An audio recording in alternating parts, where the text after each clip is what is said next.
Opening music. Introduction. I vividly remember that gentle piano melody echoing through the empty corridors of Yale's grand old dormitory as the sun rose over New Haven. It was that rare moment of early morning peace before daily routines broke the silence.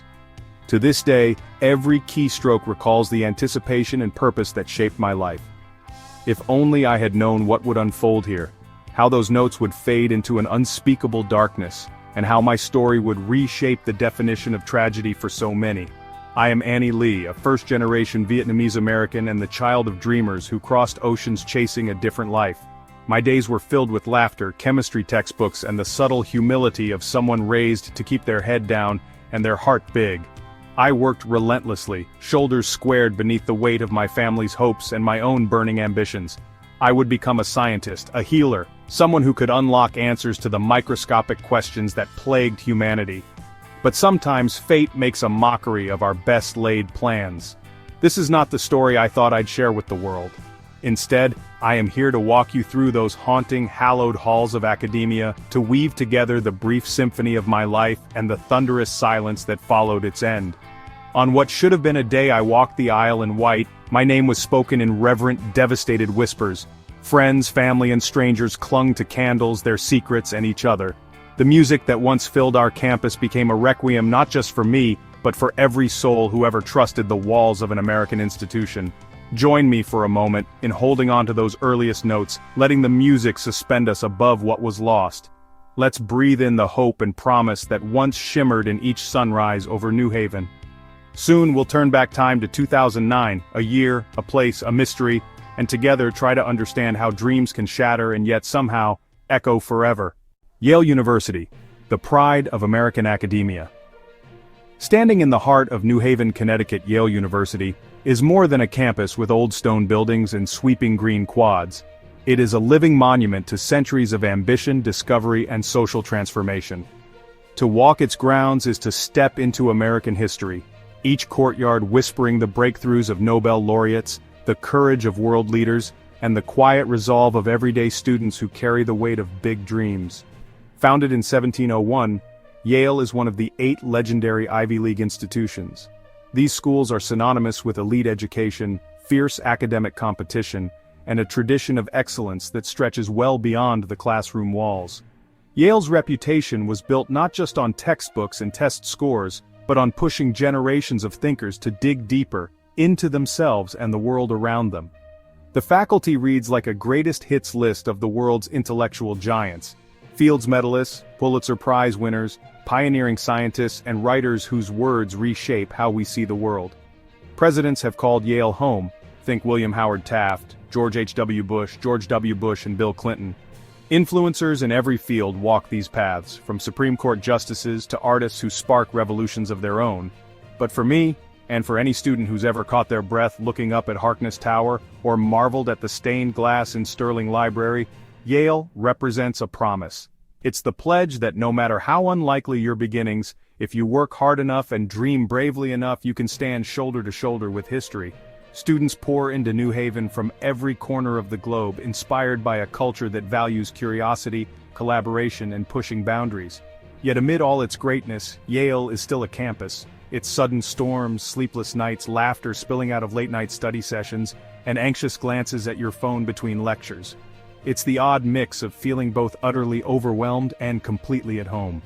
Yale is as much about the friendships tucked into these ancient walls as the academic accolades that make the headlines. That duality, the splendor of its traditions and the beating pulse of student life, makes Yale what it is, a beacon for the ambitious, a safe harbor for dreamers, and sometimes sadly, a site of heartbreak that cuts through the myth of invulnerability. For those of us who once called it home, Yale will always be a symbol of what education can be at its best, and a sobering reminder of the very real people and stories behind the stone facade.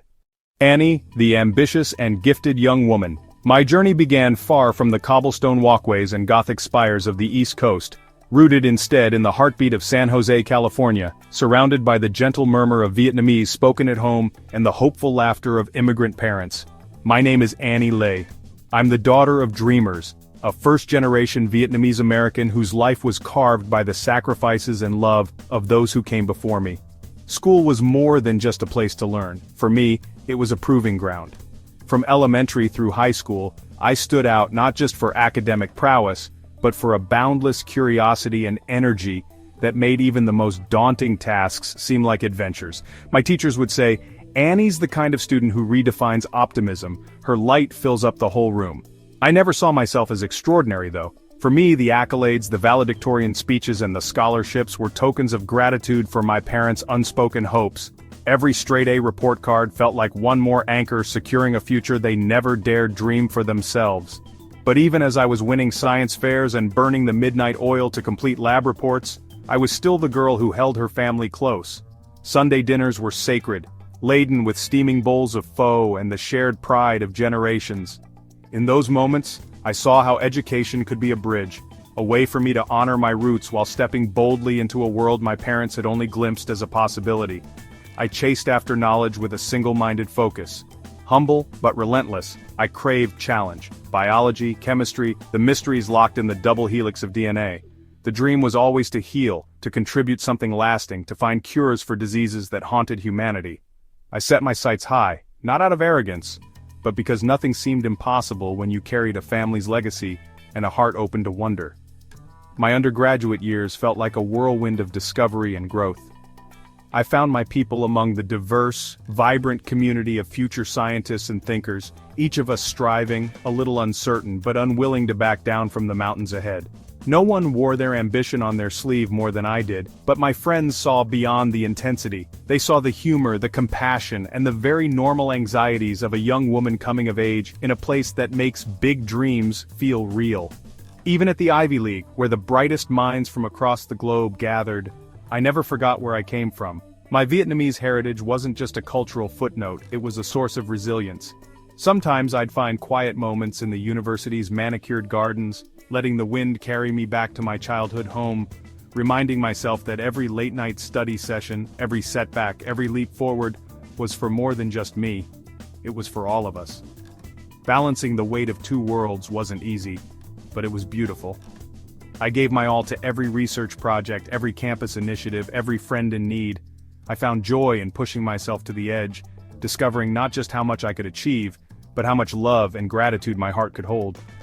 If ambition made me a star academically, it was humility and purpose that truly defined the course of my life. The road to glory and a dreamlike love story. After high school, valedictorian Annie was awarded a prestigious scholarship. Her world opened up wider and brighter than ever before. It was a fresh New York autumn when she first set foot on the Rochester campus, her parents' pride reflected in their teary eyes as they watched her settle into a dorm studded with the hope of a new chapter. Annie threw herself into her cellular biology and medical anthropology studies, often burning the midnight oil under the gentle hum of the desk lamp. Her textbooks marked in vibrant colors and margin notes in 3 different languages. The pressure was intense, a relentless tide of exams, research projects, and maintaining the straight-A legacy her family silently counted on. Yet Annie's determination transformed stress into purpose, each challenge an opportunity to honor the sacrifices her parents made. But academic success wasn't the only milestone Annie reached at college. It was there, beneath the golden canopies of fall and in late-night study carols, that she met Jonathan, a fellow honors student with an infectious laugh, a passion for astrophysics, and a kindness that felt instantly familiar. At first, their bond grew in the way of many collegiate friendships, study sessions at the library, coffee runs before class, nervous encouragement before presentations. It didn't take long, however, for their laughter to spill out beyond the campus quad and into nights filled with long talks about hopes, homesickness, and the shared experience of forging an identity far from the familiar. Annie found in Jonathan a rare mirror for her ambition, a partner who didn't see her drive as a threat, but as a kindred fire. They challenged each other, buoyed each other on when research failed or deadlines loomed, and quietly started weaving their histories together. To their peers, they looked like an ideal pair, Annie, with her radiant optimism and sharp wit, Jonathan, gentle but brilliant, a steady presence in every room. Their love story unfolded amongst experiments, poetry scribbled on napkins, and serene walks through campus gardens when stress needed to evaporate in the autumn air. As Annie graduated summa cum laude, Jonathan was by her side, applauding the culmination of all her late nights and dedication. Their relationship continued to blossom as she entered the graduate program at University Z. Balancing rigorous lab work with the fluttering excitement of wedding planning, Annie often mused how improbable yet perfect it all was. Two paths, so different, entwined for a common dream. More than a love affair fueled by youth, Annie and Jonathan built each other up not just to survive, but to flourish, laying the foundation for a future full of possibility, mutual respect, and deep, quiet devotion. 5 days before the day meant to mark their lifelong commitment, Annie's name lingered in every whispered hope and anxious worry. Their wedding invitations were ready, their families joined by anticipation and joy. The shimmering horizon of their shared future was, in everyone's eyes, inevitable. In every sense, Annie had carved out a journey of glory and a love that, though touched by the extraordinary, felt comfortingly real, a testament to two hearts rising together toward all that awaited. The mysterious disappearance. The morning of September 8, 2009, dawned heavy with the promise of fall, a brisk air drifting through the leafy streets lining the campus of Z University. For Annie and her circle, the anticipation was palpable. Only 5 days remained until her wedding. Yet, what began as an ordinary day would soon take a chilling turn that neither her friends, her fiancé, nor her family could ever have foreseen. Annie, as always, started her day bright and early.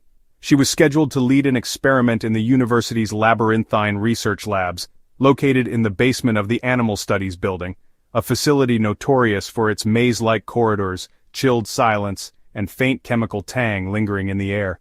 She texted Jonathan a cheerful good luck message for his conference that morning, and brewed herself one last mug of her favorite hazelnut coffee before heading out.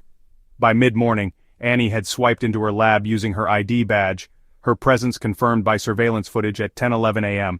She was seen in a brown skirt and green blouse, arms full of research notes. As hours trickled past, no one suspected that anything was amiss. Professors and students came and went, evidence of the usual academic bustle, but Annie seemed to vanish into thin air between experiments and report writing. By dusk, concern set in. She had not checked in with her lab partner, missed a scheduled appointment with her faculty advisor, and most strikingly, failed to respond to Jonathan's loving texts, an absence of contact that was entirely out of character for Annie. As night deepened, Annie's roommate grew overtly anxious. Their texts went unread. Annie never returned home. When Jonathan called and only reached voicemail, a knot formed in his chest, a quiet panic growing more urgent with every unanswered message.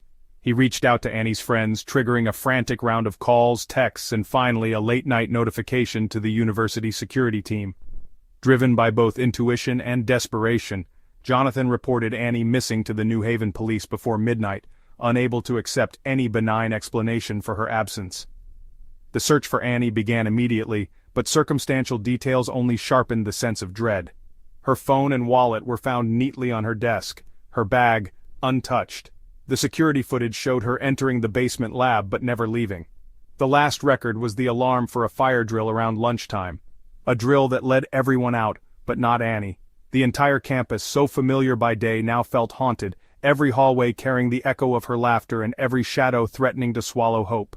The dreadful question grew: how could a young woman, bright, careful, beloved, disappear so utterly and so quickly, in the heart of a world-class American institution? The investigation begins. The investigation into my disappearance began under a haze of confusion and anxiety. Law enforcement authorities initially considered the possibility that my sudden vanishing was nothing more than cold feet before my wedding, or perhaps an attempt to escape the overwhelming pressure of graduate school. But my friends, family, and Jonathan all immediately knew this simply wasn't me. I was too grounded, too responsible, and too lovingly attached to those around me to disappear without a word. Suspicion set in rapidly, intensifying with every passing hour. Campus police joined forces with the New Haven Police Department, transforming Z University into a maze of yellow tape, caution signs, and flashing blue lights. In the first few days, the search effort became a logistical marathon. Investigators pored over hours of CCTV footage, painstakingly analyzing every frame for clues. Security logs were pulled from access-controlled doors, entrance and exit records scrutinized, and MTA surveillance examined in case I somehow left the area. My last recorded appearance, walking into the basement laboratory, became a digital timestamp that anchored the timeline for the entire operation. Detectives swiftly interviewed friends, lab partners, advisors, and anyone who might have seen me on the morning I disappeared. My lab space was cordoned off. every piece of equipment and cabinet meticulously catalogued, photographed, and sometimes removed for forensic analysis. The air down in the basement grew heavier by the day, every footstep echoing with equal parts hope and dread as evidence teams moved in and out. Forensic dogs swept through the corridors, searching for even the faintest trail. Even my lab notebook became a critical lead, every scribbled insight, every entry, examined for a clue that might reveal my fate or my state of mind in my final hours. The announcement of my disappearance was sent to the campus community and soon found traction in regional and national news. Journalists crowded at the gates, broadcasting nightly updates. For those close to me, every news headline felt like a fresh wound. The sense of safety, once so closely associated with the ivy-covered walls and historic halls of Z University, was shattered. The administration responded by ramping up security patrols, offering counseling services for frightened students, and establishing a makeshift command center where families could demand answers and volunteers could mobilize search parties. Amidst fear and grief, there was a stubborn resolve not to let my absence fade into just another tragic headline. My family rallied local Vietnamese community leaders and placed hundreds of missing posters both on campus and in every corner of the city. My fiancé coordinated calmly with the police, refusing to leave New Haven despite pleas from relatives to return home and take care of himself. Friends, some barely more than acquaintances, banded together in round-the-clock vigils, lighting candles and praying for a safe return. Through the chaos, I became a symbol. My disappearance cut across cultural and socio-economic lines, a horrifying reminder that, even in the most privileged spaces, darkness sometimes lingers in plain sight. Tracing evidence at the crime scene. The search for evidence at the scene was nothing short of painstaking, a feat of patience, precision, and relentless resolve. In the wake of Annie's disappearance, the forensic team transformed the otherwise familiar laboratory into an intricate puzzle, with every fragment a potential clue and every smudge a question demanding an answer. Crime scene investigators donned sterile gloves and shoe coverings, quietly sweeping through the labyrinthine corridors beneath the university. Flashlights cut through the dimness, illuminating corners often ignored in the daily rush, places where secrets might hide. Careful not to disturb what could become vital evidence, the team cataloged everything: stray hair strands, tiny flecks of blood, and fibers clinging to metal cabinet handles. Even the air carried a somber heaviness as the investigators worked in cautious silence, acutely aware of the gravity their discoveries might hold for Annie's family and friends. Tables were photographed and contents logged with methodical focus. A discarded coffee cup bore a faint lipstick stain, meticulously bagged and labeled. Notebooks littered with research notes, all arranged in Annie's distinctive hand, were dusted for fingerprints and examined for hurried or unusual entries that could hint at stress or foreboding in her final hours. Special attention was paid to the floor, where subtle drag marks in the dust hinted at movement not accounted for by routine lab activities. Smears that looked at first like spilled reagents were revealed under chemical swabs to be diluted blood. Investigators extracted carpet swatches and scraped underneath benches for any trace of biological evidence left behind. The storage closets and ventilation access panels, rarely opened, were thoroughly checked for hidden items. A sweater balled up behind boxes, a pair of latex gloves half stuffed in a cleaning caddy, and a torn scrap of a name tag with compromising red stains.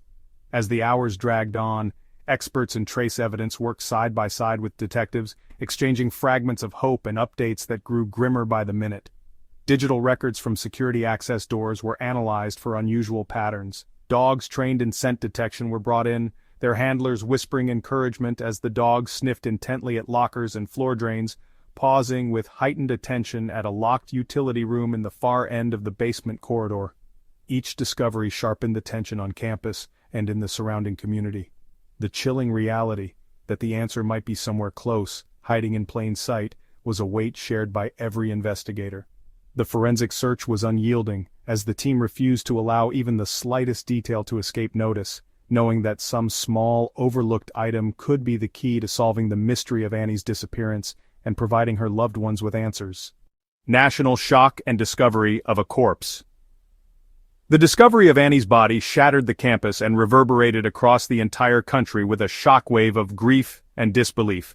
After days of frenzied searching, sleepless nights, and desperate prayers, the news came like a blow that stole the breath from everyone who had hoped she would come home safe. It was not just the loss of a promising young woman, But the devastating realization that such darkness could exist so close to the surface of what should have been a sanctuary of learning and hope. The moment authorities announced the tragic discovery, an icy hush swept through the university. Details were painfully stark. Annie's body was concealed in a narrow hidden recess behind the laboratory walls, a place no one would have ever thought to look if not for the relentless, methodical work of the investigation team. The haunting scene was immediately cordoned off as faculty members, students, and employees stared at each other in horror, unable to reconcile the brutal reality with the familiar routine of their daily lives. Word spread like wildfire. Reporters and news vans swarmed the university gates, broadcasting the story over every possible channel. Annie's photo appeared on every screen, her smile now emblematic of lost potential, and a future stolen by senseless violence. National and even international news picked up the story, questioning the very safety of America's most hallowed educational institutions. Vigils that had sprouted in hope were now overflowing in mourning. Flowers, candles, and handwritten notes accumulated in front of the academic building where Annie had once hurried in and out, chasing her dreams just days before. For her family and fiancé, the moment the official word came was indescribable, a world collapsing in a matter of seconds. The wedding that was nearly at hand became instead a day of inconsolable grief. Invitations already addressed, dresses laid out, and hopes for a joyful union were all now reminders of life's fragility. Friends gathered, their faces pale and stunned, some refusing to believe it, others breaking down in each other's arms. Across the student body, a deep unease settled in. Classrooms emptied, professors struggled to speak, and spontaneous gatherings formed where people offered each other silent comfort. Many students, who had always considered the university as an extension of their own home, now questioned their safety and the trustworthiness of everyday spaces. The administration acted quickly, closing parts of campus, bringing in additional counselors, hosting town hall meetings, and issuing statements that were heartbreakingly sincere but could do little to soothe the magnitude of the collective shock. The value of Annie's life, her joy, intelligence, her future with Jonathan, became a national topic of conversation. Families everywhere looked at their own daughters and sons differently that week, haunted by the vulnerability exposed at a place where success stories were supposed to begin, not end. Professors, mentors, and community leaders issued public tributes, remembering Annie not just as a victim, but as a symbol, bright, ambitious, proud of her roots, and generous with her talent and heart. A surge of solidarity and sadness rippled outward far beyond the ivy-covered walls. Vietnamese American communities across the United States gathered to remember one of their own, sending prayers and letters of support to Annie's grieving family. Vigils drew not only classmates but people of all backgrounds, all identities, drawn to the senselessness of the tragedy and the urgency for justice and answers. The press struggled to find words that matched the scale of the loss, and commentators openly questioned how such horror could unfold without warning. Debate sparked about campus security, institutional accountability, and the protections owed to students from all walks of life, especially young women and those from immigrant backgrounds who had come so far, only to be faced with the unimaginable. As the initial shock slowly gave way to a painful reckoning, Annie's story was woven into the fabric of campus history. Each year, on the anniversary of her disappearance, members of the university and beyond paused to reflect, not only on what had been lost, but on the need to cherish, protect, and honor every young dreamer in their midst. Shock and overwhelming pain at Z School. The shock that descended on Z University after my death was nearly indescribable, an emotional earthquake that fractured the heart of the entire community. Grief swept across the manicured lawns and ancient halls, extinguishing the buoyant pride that typically danced through every corridor. Professors who once radiated inspiration entered classrooms with red-rimmed eyes and trembling hands, struggling to find words for their students. Lessons were cut short, the familiar rhythm of lectures unraveling as a heavy silence settled over lecture halls and laboratories alike. Every evening, hundreds of students and faculty gathered in candle-lit vigils, their faces a tapestry of disbelief and sorrow. The once inviting common areas turned into islands of quiet mourning, where friends held each other, whispered prayers, or simply sat in numb silence. My photo adorned the campus center, surrounded by bouquets, handwritten letters, and expressions of regret from those who knew me well, and those who only recognized my smile from across a crowded dining hall. Administrative offices, previously dedicated to scheduling and academic matters, became crisis response hubs working round the clock. University leaders walked among the grieving crowds, fielding urgent demands for reassurance and transparency. Security protocol changed overnight. Student ID checks and video monitoring increased, doors previously left open in a show of academic freedom now locked and guarded. Emails from the administration flooded inboxes, reassurances mingled with apologies, promises to review safety standards, and invitations to counseling services that could barely keep pace with the crush of those seeking comfort. Rumors and anxiety swirled within the student body. For international students and first-generation Americans like myself, the sense of safety that had once seemed so solid now felt frighteningly fragile. Parents called in, worried sick for their children's well-being. Professors offered extensions on assignments but found that the most dedicated students struggled even to focus, their imaginations hounded by the brutal loss within their own ranks.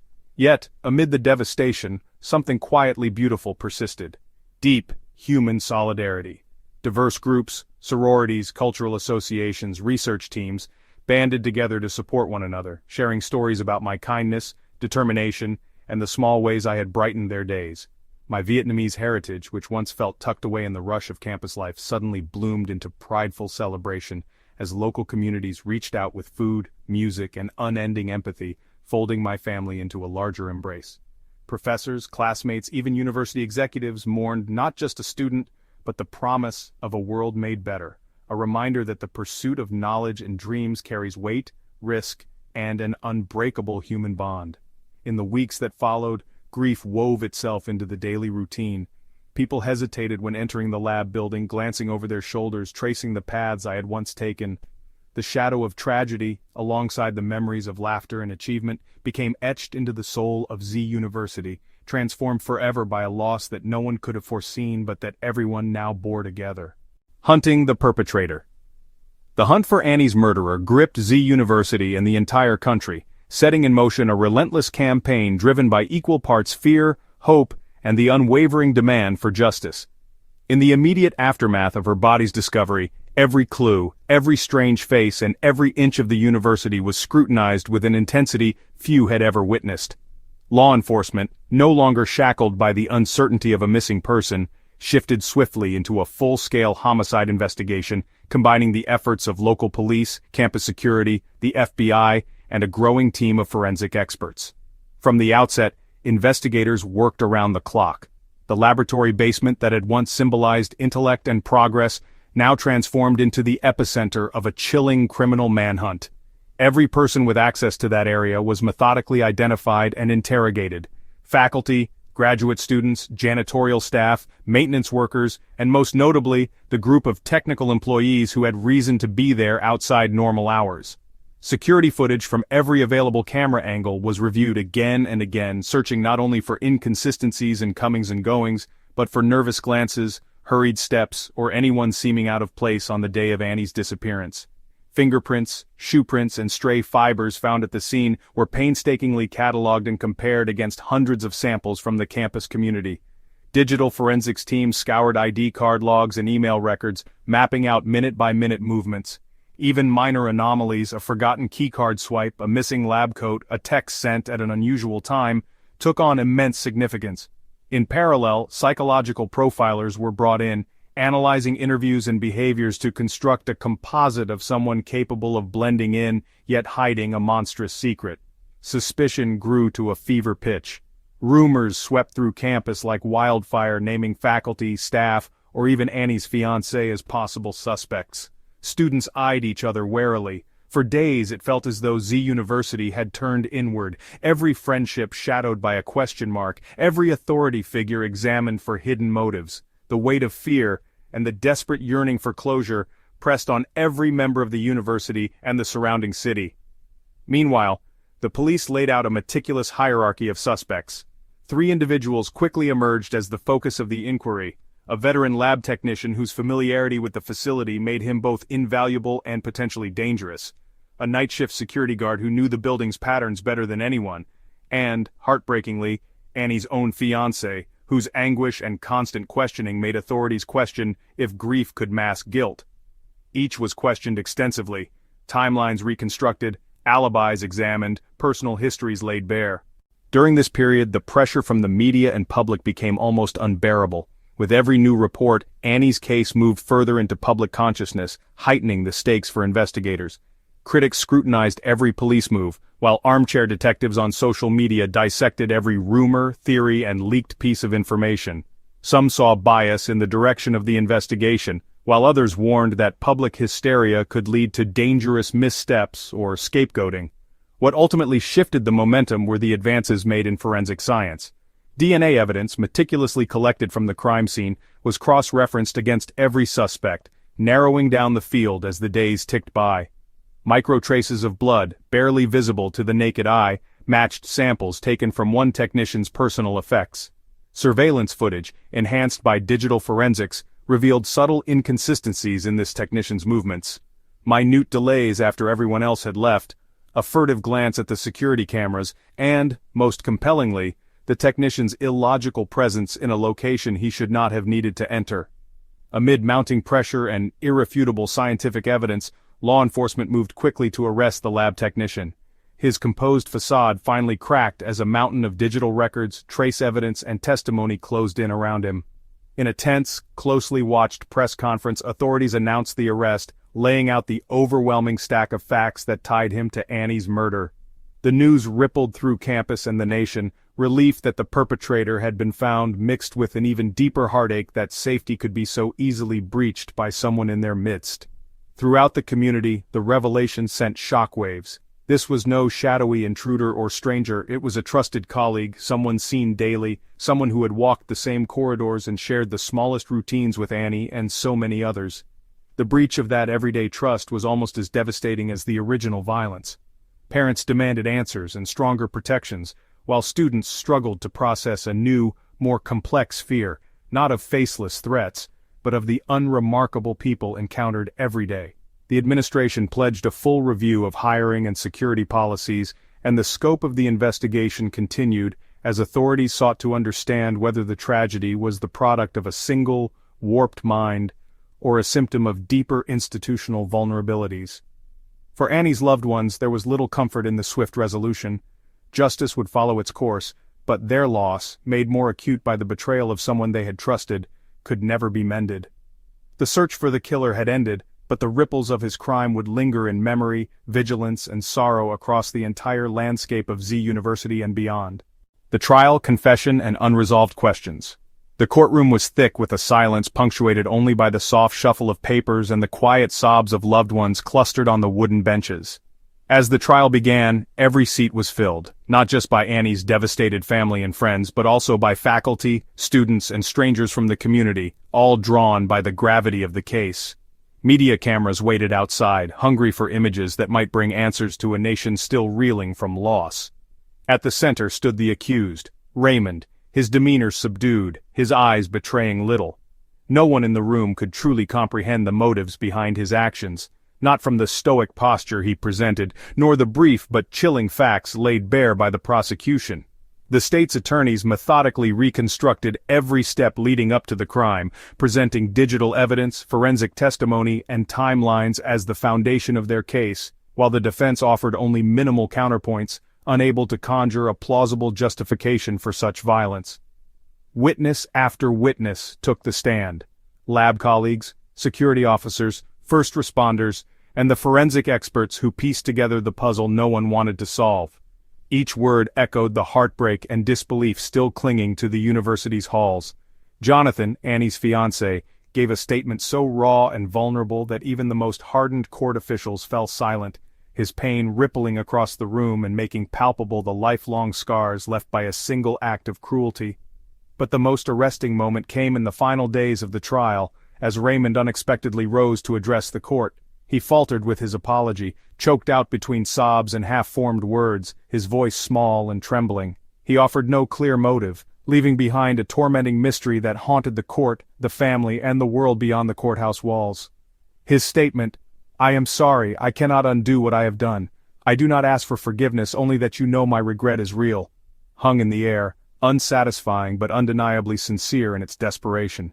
The judge, her voice solemn, delivered the sentence, life, without parole. There was no applause, No sense of relief, just a profound silence as Annie's family wept, comforted by the arms of community members who shared in their grief. Some whispered prayers for Annie's peace, others for understanding, still unanswered, as to why such violence had penetrated a place of so much promise and hope. After the verdict, the campus and community confronted waves of unrest and reflection. Questions lingered in every conversation. What could have been done differently? How could the warning signs be missed? In interviews and op-eds, faculty and students wrestled with the limits of institutional vigilance and the impossibility of erasing risk altogether. Annie's story became not just one of tragedy, but of the fragile line between safety and catastrophe, reminding all who watched the trial that the burden of loss is never balanced by the certainty of justice. The search for meaning, answers, and healing would outlast the closing of the courtroom doors. Heritage, memory, and a wake-up call for society. My passing at the age of 24 sent out ripples far beyond the stone walls of Z University. In the months and years that followed, the university became not only a place marked by tragedy, but also a crucible of change. A highly visible scholarship fund bearing my name was established, a lasting beacon for children of immigrants, first-generation students, and aspiring scientists facing adversity. My story became woven into campus orientation, not as a detached cautionary tale, but as a living call to compassion, vigilance, and self-protection. Candlelit vigils turned into annual traditions, drawing hundreds each year, students, faculty, and residents from surrounding neighborhoods. Hands clasped in silence, voices blending together in songs of hope and remembrance. Each gathering registered a gentle but unyielding plea that no dream should be cut short by senseless violence, and that every member of the academic family is worthy of dignity and fierce protection. My parents, once quiet and humble, became advocates for campus safety and immigrant representation, traveling to speak at forums and public events, sharing our family's story to inspire policy changes and outreach efforts nationwide. Within classrooms and research labs, professors began integrating discussions of safety, mental health, and the unseen burdens that so many students carry. Academic achievement was no longer valued in isolation. It came tied to responsibility, to watch out for one another, to recognize warning signs, and to redefine community as a web of mutual care. The administration, having once only issued reassurances, now invested in comprehensive upgrades. Security technology, emergency drills, cultural awareness workshops, and transparent communication procedures when crises arose. My loss resonated especially deeply within the Vietnamese American and broader Asian American communities. Vigils spread rapidly across California, Texas, and the East Coast. Online forums filled with stories from parents and students about hope, fear, identity, and the journey for a better life. Many wrote of their resolve to honor my legacy by seeking higher education, advocating for safer spaces, or simply cultivating empathy and awareness among their peers. Outside the ivory towers, Annie Lee's case stirred national dialogue about the realities of violence against women, especially those from marginalized backgrounds. News reports and think pieces analyzed the gaps in institutional safeguards, calling for federal grants toward campus safety initiatives. Politicians invoked my name in discussions about gender equity, diversity support, and essential reforms in police training and campus emergency response. Yet perhaps the most profound impact lay in the subtle changes of the everyday. Parents hugged their children a little tighter when sending them to college. Roommates and friends now checked in more frequently. The silence that followed the tragedy carved a place for empathy and collective determination, that from even the darkest chapters, society can find the will to protect, uplift, and remember every life with the gravity and hope it deserves.